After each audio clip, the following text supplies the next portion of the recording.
नमस्कार दोस्तों, आपका स्वागत है आपके अपने YouTube चैनल NGS क्लासेज में। दोस्तों, आज हम आपके सामने लाए हैं बायोलॉजी के बहुत ही मोस्ट इम्पॉर्टेंट क्वेश्चन जो आपके जितने भी वनडे एग्जाम हैं उनके लिए बहुत ही उपयोगी होगा। दोस्तों, बस बहुत ज़्यादा नहीं, कम समय में आपको हम 25 क्वेश्चन करा रहे हैं, बहुत ही शानदार जानदार होगा। दोस्तों, यहाँ पर हम पहला क्वेश्चन आपको लेके चलने का प्रयास कर रहे हैं। देखिए दोस्तों, एक क्या बोला है, कह रहा है स्वास्थ्य वह अवस्था है जिसके अंतर्गत कार्य जो है समुचित क्षमता द्वारा उचित प्रकार से किया जा सकता है। ठीक है, कह रहा है किसके अनुसार, शारीरिक के द्वारा, मानसिक रूप से या सामाजिक रूप से या इनमें सभी। तो दोस्तों, बहुत ही शानदार क्वेश्चन था, आप थोड़ा दिमाग लगाइए क्या आंसर मार देंगे।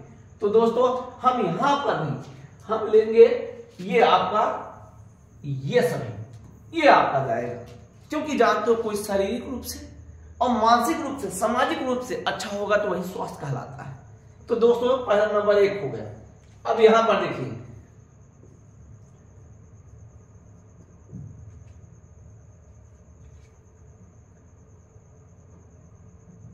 दूसरा क्वेश्चन दोस्तों, एक कह रहा अच्छे स्वास्थ्य के लाभ क्या है, यानी स्वास्थ्य के अच्छे लाभ क्या है। कह रहा कार्य करने की क्षमता को बढ़ावा देना, कह रहा है कार्य करने की क्षमता को बढ़ावा देना, और क्या कह रहा, कार्य की कुशलता पूर्वक संपन्न करना, शारीरिक स्वास्थ्य को सुधारना। इनमें से क्या है, अब देखिए दोस्तों, कार्य करने की क्षमता को बढ़ावा देना, कार्य की, ये इनमें से पूरा ऑप्शन होना चाहिए। यहां थोड़ा सा दिक्कत हो गया, यहां इनमें से सभी होना चाहिए, तो ये दिमाग में रखिएगा। और इसी के साथ हम तीसरा नंबर क्वेश्चन चल रहे हैं। कह रहा है पेप्टिक घाव के जीवाणु को पता लगाने वाले वैज्ञानिकों का नाम बताइए। पहला नाम दिया है रॉबिन वारेन, अब दूसरा बी नंबर बोल रहा है बैरी मार्शल, तीसरा नंबर कह रहा है एडवर्ड जीनर, और कह रहा है ए व बी दोनों।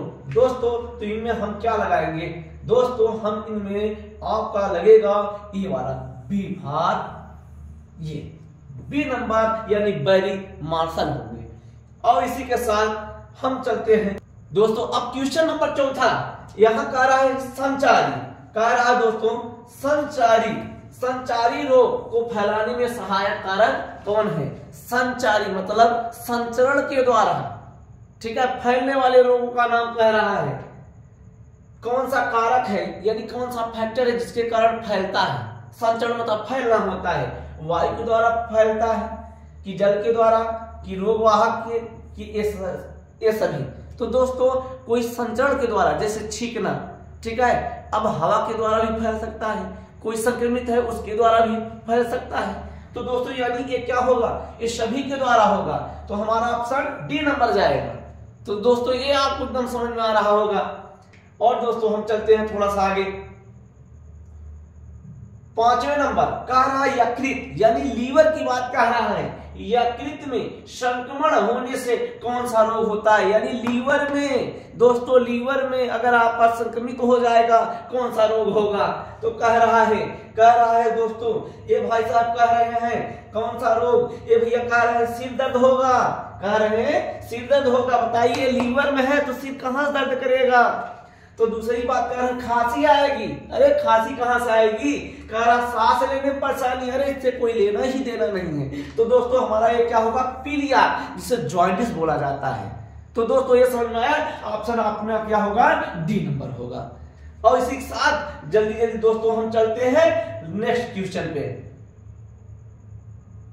ये रहा, ये कह रहा है क्वेश्चन नंबर 6 कह रहा है जन्मजात रोग का उदाहरण क्या है। जन्मजात रोग, जो जन्म, एक जन्मजात होता है, एक आजन्मजात होते हैं, ठीक है। और ये कह रहा है जन्मजात, यानी जन्म, एक जन्म हुआ फिर उससे जो उत्पन्न हुआ, तो वो रोग का नाम पूछ रहा है, कौन सा उसके उदाहरण है। खसरा मतलब इस जन्म हुआ, यानी उस जन्म भी हो, नहीं, ऐसा नहीं, ठीक है।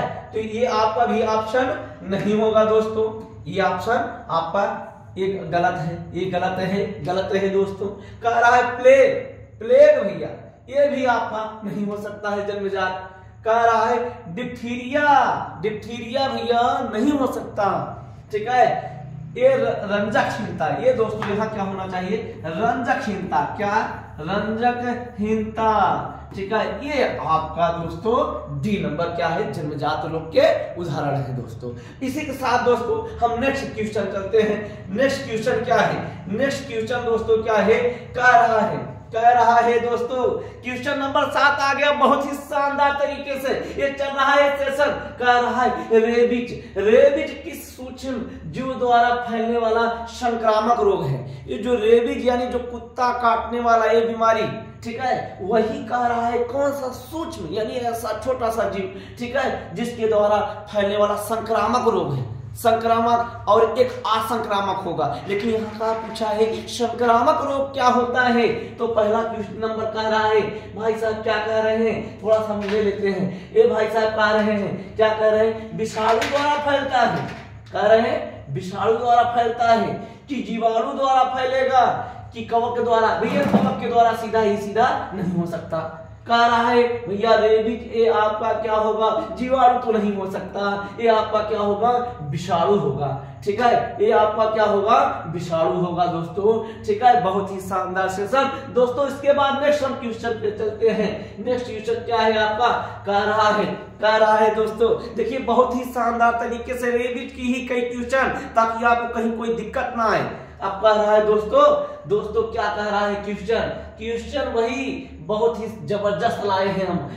कह रहा है रेबीज का संचरण किसके द्वारा होता है, रेबीज का संचरण भैया कह संक्रमित बंदर द्वारा। यस ए सही है आंसर, लेकिन और नीचे देखिए कुछ लिखा है, कह संक्रमित बिल्ली द्वारा, या संक्रमित बिल्ली के द्वारा भी हो सकता है। कह रहा संक्रमित कुत्ते के द्वारा, ये तो आप बहुत शानदार तरीके से जानते हो, कुत्ते के काटते हैं रेबीज, ठीक है। और एक क्या लिखा है, इन सभी के द्वारा, तो हमारा नंबर क्या लगेगा, इन सभी द्वारा, इन सभी के द्वारा, ठीक है। तो दोस्तों देखिए अब आपका क्वेश्चन नंबर 9, क्वेश्चन नंबर 9 देखिए एक क्या कह रहा है, क्वेश्चन नंबर 9 कह रहा है निम्नलिखित में कह रहा है दोस्तों, एक क्या कह रहा है क्वेश्चन जी बहुत ही शानदार तरीके से, एक कह रहा है निम्नलिखित में कौन सा विषाणु जनित संक्रामक रोग है, कौन सा विषाणु संक्रमित रोग जनक है। तो ये भैया ये मियादी बुखार, ये भाई साहब मियादी बुखार नहीं हो सकता। दाद खाद खुजली भैया, ये जो दाद रिंगवर्म वाले रोग हैं, ये तो कवक के द्वारा होता है, ये तो हो ही नहीं सकता। कैंसर भी नहीं है, ठीक है, ये विषाणु जनित संक्रामक रोग नहीं है, ठीक है। ये दोस्त समझिएगा, ये भाई साहब पोलियो भैया डी बार जा रहा है दोस्तों, ठीक है, ये आपका क्या होगा, डी नंबर होगा दोस्तों। इसी के साथ हम थोड़ा सा नेक्स्ट क्वेश्चन लेते हैं दोस्तों। कौन सा लेते हैं नेक्स्ट, ये 9 हमारा 10 क्वेश्चन हुआ है, ठीक है। अब देखते हैं 10वीं नंबर, हाँ 9 नंबर तक हुआ था। अब देखिए कह रहा है कवक जनित संक्रामक रोग है, क्या कवक जनित, ये रेबीज, ये तो आप जानते हैं, ये कुत्ते के द्वारा बिल्ली के द्वारा ये फैलता है, कुत्ते के द्वारा बिल्ली के द्वारा ये रेबीज, ये विषाणु जनित था, तो ये संक्रामक नहीं, ये वही नहीं हो सकता। कह रहा है पोलियो, अभी आपने देखा पोलियो का कमाल, पोलियो भैया ये तो हो नहीं। कह रहा केव रोग, ये नहीं हो सकता है। टीबी कह रहा है भैया ये आपका टीबी, ये क्या होगा, कवक जनित संक्रामक, कवक जनित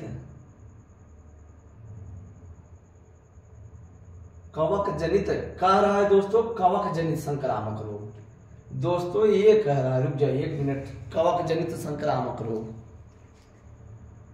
हाँ तो दोस्तों ये आपका देखिए टीबी तो हो नहीं सकता, तो ये चीज आपका ये यहाँ पर थोड़ा सा हमें ये आपको थोड़ा सा इरेज करना पड़ेगा हमें एक चीज। भाई साहब इरेजर है क्या, इरेजर है नहीं भाई साहब, हाँ अरे वाह क्या मस्त है, ठीक है। हाँ तो ये दोस्तों आपका केव रोग क्या है, कवक जनित संक्रामक रोग होगा। तो दोस्तों एक चीज यहाँ पर आइए देखते हैं। अब 11 नंबर क्वेश्चन देखते हैं। 11 भाई साहब क्या कह रहा है, 11 नंबर भाई यहाँ पर स्लाइड बनाना। हाँ कह रहा पोलियो का रोग होता है, कह रहा है पोलियो का रोग होता है पागल कुत्ते के काटने से, और कह रहा हवा के द्वारा, संक्रामक कह रहा है भाई साहब, संक्रामक भोजन और पेयजल के मूत्र जनन मार्ग में संक्रमण द्वारा, ठीक है। कह रहा पोलियो का रोग होता है, किसके द्वारा पोलियो का रोग होता है? पागल कुत्ते के काटने से? नहीं भाई, वो तो रेबीज वाला होता है। हवा के द्वारा तो हो ही नहीं सकता, संचरण द्वारा। ये कह रहा संक्रामक भोजन, हाँ दोस्तों, तो ये आपका नहीं हो सकता दोस्त, ये नहीं हो सकता, ये दोस्त ये आपका। और ये कह रहा मूत्र जनन मार्ग में संक्रमण द्वारा, मूत्र मार्ग से इसका कोई रिलेटेड नहीं होता है। तो दोस्तों नेक्स्ट हम चलते हैं क्वेश्चन पर। हाँ, कह रहा है गजब, देखिए बहुत ही शानदार आपके सामने लाए हैं। कह रहा रोग के अंग्रेजी शब्द का सही विच्छेदन है। देखिए जबरदस्त क्वेश्चन है। अब देखिए नंबर कितने दिए हैं, देखिए ये आपका दिया क्या है, dis plus ease, dis plus ease, diseases, D plus ease. तो दोस्तों क्या हो सकता है आपका रोग के अंग्रेजी शब्द का सही विच्छेद? क्या भैया डी प्लस इसीज, तो ये रहा। और दोस्तों नेक्स्ट हम चलते हैं, ये कह रहा है क्षय रोग। अब थोड़ा सा स्पीड बना लिया जाए। कह रहा है क्षय रोग, ये क्षय रोग कह रहा है दोस्तों, कह रहा है भाई ये क्षय रोग। कौन सा रोग? क्षय रोग, ठीक है। किस रोग का दूसरा नाम है? तो यहां पर भैया देखेंगे हेपाटाइटिस होता है, हेपाटाइटिस। कह रहा है क्षय रोग दोस्तों, कह रहा है क्षय रोग, तो हेपाटाइटिस नहीं, ये नहीं हो सकता। टाइफाइड, ये तो आपका टाइफाइड विडाल टेस्ट, ये नहीं हो सकता। ये आपका क्षय रोग भैया ये टीबी होगा। क्या होगा दोस्तों? टीबी होगा। तो ये 13 नंबर बस ध्यान रखिएगा, ठीक है। अब हम चलते हैं, ठीक है, अब हम चलते हैं, ये आपका 14वें नंबर पे कह रहा है हेपाटाइटिस ए। दोस्तों क्या कह रहा है? हेपाटाइटिस ए रोग किस विषाणु द्वारा फैलता है? किस विषाणु के द्वारा फैलता है? अब देखिए पोलियो विषाणु नहीं दोस्तों, पोलियो विषाणु के द्वारा नहीं फैलेगा, पोलियो कोई विषाणु के द्वारा नहीं फैलेगा। पिकाना विषाणु नहीं दोस्तों, ये भी गलत। रेबेडो, हाँ दोस्तों ये आपका होगा रेबेडो विषाणु के द्वारा हेपाटाइटिस ए विषाणु द्वारा होता है। और इसी के साथ थोड़ा सा दोस्तों हम आगे चलते हैं, ये आपका रहा 15 हेपाटाइटिस ए, सॉरी हेपाटाइटिस ई के विषाणु किसके द्वारा स्थानांतरित होते हैं? 15 का भैया कह रहा हेपाटाइटिस हवा के द्वारा नहीं भाई, हवा के द्वारा नहीं होता, हवा के द्वारा नहीं होता, जल के द्वारा नहीं होता है। कह रहा लैंगिक संपर्क के द्वारा नहीं दोस्तों, लैंगिक इसका कोई ताल्लुकात नहीं है। ये आपका भोजन द्वारा, भोजन के द्वारा, सॉरी ये आपका हेपाटाइटिस ई, ठीक है, हेपाटाइटिस ई भाई दोस्तों, हेपाटाइटिस ई तो ये आपका जल के द्वारा होता है। क्या होता है? जल के द्वारा। क्या होता है दोस्तों? जल के द्वारा होता है, ठीक है। और इसी के साथ हम नेक्स्ट क्वेश्चन पे चलते हैं। कह रहा है क्या कह रहा है 16 नंबर क्वेश्चन कह रहा है कौन सा विषाणु जनित रोग है, सॉरी कौन सा रोग विषाणु जनित रोग नहीं है? विषाणु जनित की बात किया है, विषाणु जनित की, ठीक है, विषाणु जनित की रोग बात किया है। 16 नंबर कह रहा है डेंगू के द्वारा, डेंगू के द्वारा नहीं विषाणु भैया इसके डेंगू विषाणु नहीं। एड्स कह रहा है 16 नंबर विषाणु जनित रोग नहीं है, ठीक है। गजब दोस्तों, एड्स ये देखिए नहीं पूछा है, तो ये आपका क्या होगा? चेचक हो जाएगा। क्या होगा? आपका चेचक हो जाएगा, ठीक है। और हम नेक्स्ट क्वेश्चन इसी के साथ लेते हैं। कह रहा है सल्मोनेला टाइफी। कौन सा टाइफी? Salmonella typhi. कौन सा टाइफी? सल्मोनेला टाइफी कह रहा है किस जीवाणु के द्वारा होने वाला रोग है? ये भैया ये टाइफाइड आप सुने होंगे। ये 17 नंबर कह रहा है दांत भैया नहीं, दांत खुजली नहीं, ये नहीं हो सकता, ठीक है। टीबी भी नहीं, पोलियो भी नहीं, ये आपका क्या होगा, मियादी बुखार दोस्तों, क्या होगा, मियादी बुखार। ठीक है, आइए नेक्स्ट क्वेश्चन चलते हैं।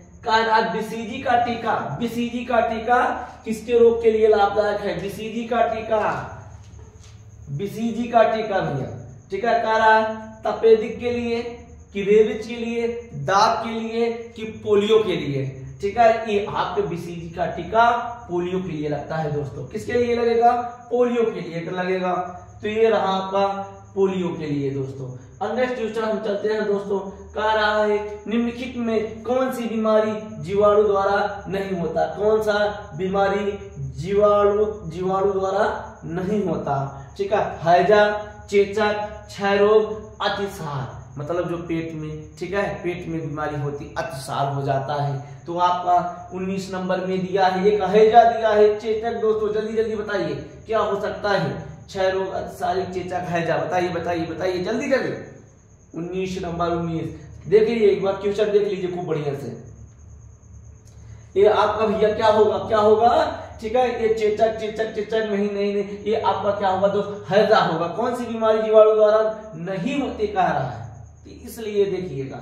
ठीक है दोस्तों, थोड़ा सा आगे जल्दी जल्दी थोड़ा सा क्वेश्चन बढ़ते हैं। कह रहा है निम्न में से कौन सा रोग उपाचारित नहीं है, उपाचारित, उपाचारित। ठीक है, यानी क्यूरेबल रोग है।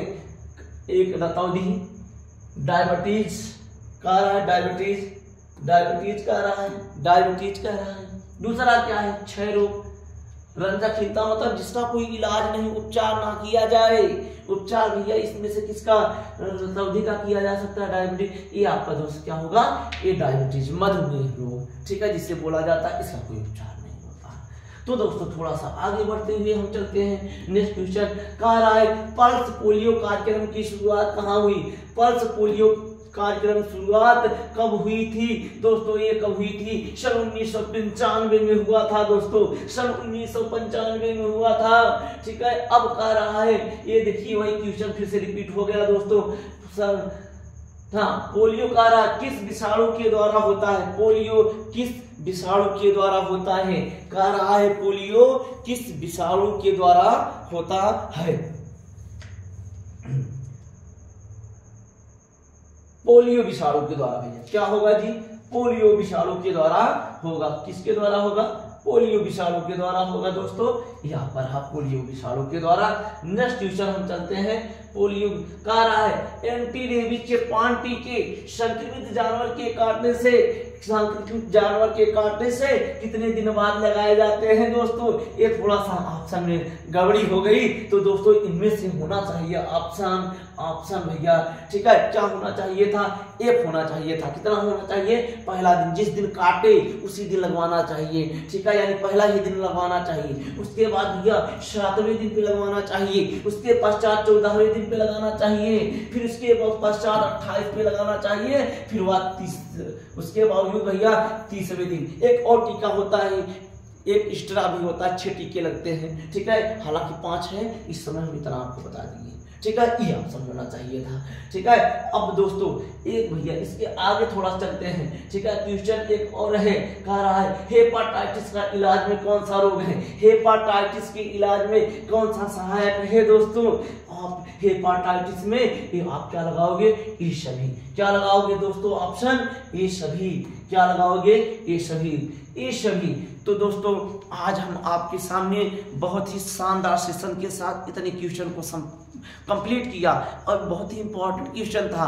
अब कुछ समय के पश्चात आपको हम बहुत सारी अच्छी जितने क्वेश्चन हो सकेगा आपके, हमारा उम्मीद है कि आप जब पेपर किसी बार एग्जाम का दोगे तो बहुत ही बेहतरीन ढंग से आप क्वेश्चन को कर पाओगे। अगर दोस्तों आपको वीडियो अच्छा लगे तो लाइक सब्सक्राइब कीजिए तथा अपने दोस्तों के साथ शेयर कीजिएगा दोस्तों।